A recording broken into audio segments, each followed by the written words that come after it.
everybody, I am Aggelos Dimovits. I am 16 years old and I'm a student of the first grade of high school in Greece. So, when you first think of Greece, you probably think about its wonderful innovations and its rich past, but when it comes to the educational system, you'll be really surprised to know that it is actually not formed in the best way. So, first of all, let's take a look at how the everyday life of an average teenager is.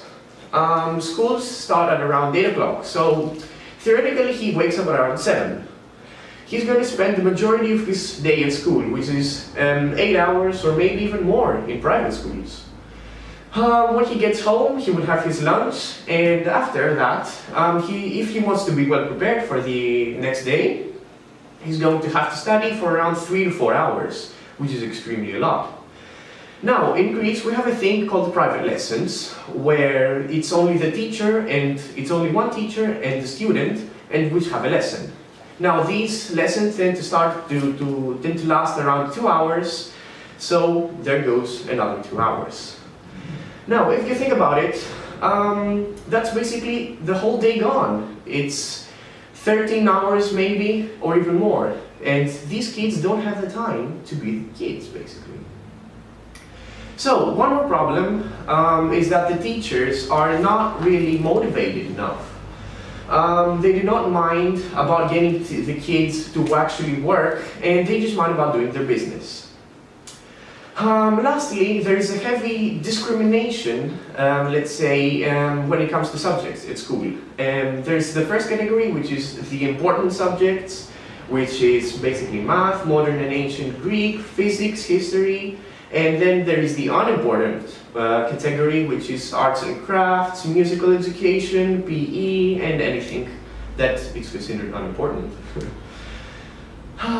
Now, I'm pretty sure all of you have heard about the 4 C's of modern education, which is creativity, collaboration, critical thinking, and communication. You'll be surprised to know that none of these skills are actually taught in our schools. Now, there is actually 3 magic words in my opinion if you want to make any educational system better, and that is project-based learning. Here's how my plan goes. So, kids are going to go normally at school at 8 o'clock or 8:30. So, each will be handed an assignment with a certain subject of interest regarding the kids' likes and everything. So, they will be handed their subjects, and if they want, they will team up with other children or all be on their own. After that, they will go to an ET class, where they will have access to computers and will be able to research anything they want. Now, when their day is done, they will go at home, make a presentation, and the next day, present it to the whole class. It sounds interesting, because studies have shown that kids learn more easily if they want to present something rather than actually just learning it by heart. Now, another thing we can do is reduce the time that school lasts. And studies have shown that the human brain can only concentrate for about 15 to 20 minutes before it starts snooping around. Also, blood circulation after 15 minutes starts to be halted, and that has dangers for health. Lastly, we should completely erase the discrimination between subjects, because there is no reason why a kid shouldn't be able to cultivate its talents in arts and crafts, in music, and we should also focus on teaching more important things and not just school stuff. We should be able to teach kids how to do their taxes, we should be able to teach how they cook, we should be able to teach how they drive, because that's the actual skills that they might be needing in order to live.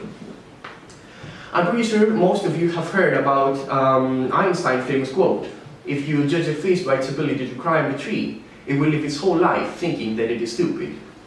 It's crazy about how many kids actually relate to that fish.